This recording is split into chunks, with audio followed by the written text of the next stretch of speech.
ನಾವೇನ್ ಅದಕ್ಕೆ ಮ್ಯಾಲ ನ್ಯಾಯಾಧೀಶರು ನ್ಯಾಯಾಧೀಶರು ಬಿಟ್ಟಿದ್ದ ನ್ಯಾಯಾಲಯಕ್ಕೆ ಬಿಟ್ಟಿದ್ದು ನ್ಯಾಯಾಲಯದ ತೀರ್ಪ ಅಂತಿಮ್.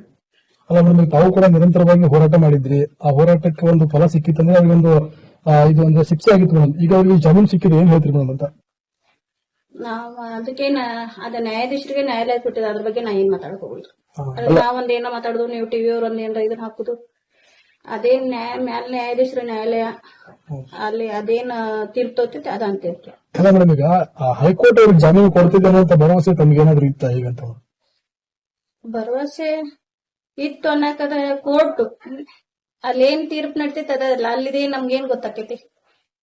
ಯಾರಿಗೂ ಗೊತ್ತಾಗಿಲ್ಲ. ಅವ್ರಿಗೆ ಶಿಕ್ಷೆ ಆಕೈತೆ ಅಂತ ಏನಾರ ಗೊತ್ತಿತ್ತ? ಇಲ್ಲ ಅವ್ರ ಶಿಕ್ಷೆ ಈಗ ಜಾಮೀನು ಕೊಟ್ಟೈತೆ ಅಂತ ಗೊತ್ತಾಕೈತಿ? ನಮ್ಗೇನೋ ಗೊತ್ತಾಗ. ಅಲ್ಲ ಮೇಡಮ್, ಒಂದ್ ರೀತಿ ಅಂದ್ರೆ ಅವ್ರಿಗೆ ಶಿಕ್ಷೆ ಆದಂತ ಸಮಯದಲ್ಲಿ ತಮ್ಗೆಲ್ಲ ಒಂದ್ ರೀತಿ ಅಂದ್ರೆ ಇಷ್ಟು ದಿನ ಹೋರಾಟ ಮಾಡಿದ್ದಕ್ಕೂ ನ್ಯಾಯ ಸಿಕ್ಕಿತ್ತು, ಅಂದ್ರೆ ಚೇಂಜ್ ಆಗಿತ್ತು. ಈ ಸಂದರ್ಭದಲ್ಲಿ ಏನ್ ಹೇಳ್ತೀರಿ ತಾವು? ಜಾಮೀನು ಸಿಕ್ಕ ಎಲ್ಲೋ ತಮ್ಮ ಪತಿ ಸಾವಿಗೆ ನ್ಯಾಯ ಸಿಕ್ಕಿತ್ತು ಒಂದ್ ಕಡೆ, ಮತ್ತೆ ಇದು ಈ ರೀತಿ ತಡೆಯಾಜ್ಞೆ ಕೊಟ್ಟಿರೋದ್ರಿಂದ ಮತ್ತೆಲ್ಲ ತಮ್ಮ ಹೋರಾಟಕ್ಕೆ ಹಿನ್ನಡೆ ಆಯ್ತಾ ಏನಂತ? ಹಿನ್ನಡೆ ಅನ್ನಕೇನದ ಕೋರ್ಟ್ನಾಗ ಏನ್ ನಡೀತೈತೆ ಅದ್ರ ಬಗ್ಗೆ ನಾವೇನ್ ಮಾಡಿದ್ರು ನಡೆಯಂಗಿಲ್ಲ. ನಮ್ದೇನೋ ಇಲ್ಲಿ ಸುಪ್ರೀಂ ಕೋರ್ಟ್ ಹೋಗ್ತೀರಾ? ಸುಪ್ರೀಂ ಕೋರ್ಟ್ ಗಿಟ್ಟಿಗೆ ನಾವೇನು ಹೋಗಂಗಿಲ್ಲ. ಈಗ ಗುರುನಾಥ್ ಗೌಡ ಆಗಿರ್ಬೋದು, ಕೊರೋರು ಸುಪ್ರೀಂ ಕೋರ್ಟ್ ಹೋಗ್ತಾರೆ ಅಂತ ಹೇಳಿದಾರೆ. ನೀವೇನಾರು ಇಲ್ಲ, ನಾವ್ ಹೋಗಂಗಿಲ್ಲ.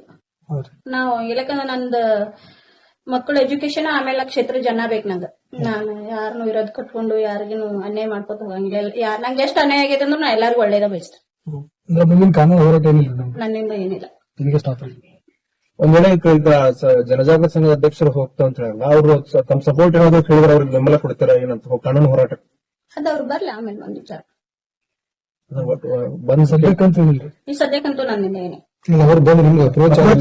ಕಾನೂನು ಹೋರಾಟಕ್ಕೆ ಅವ್ರು ಬೆಂಬಲ ಕೊಡ್ತಾರೆ. ಅಪ್ರೋಚ್ ಆದ್ರೂ ಇಲ್ಲ, ಏನಿಲ್ಲ, ಯಾವುದೂ ಇಲ್ಲ.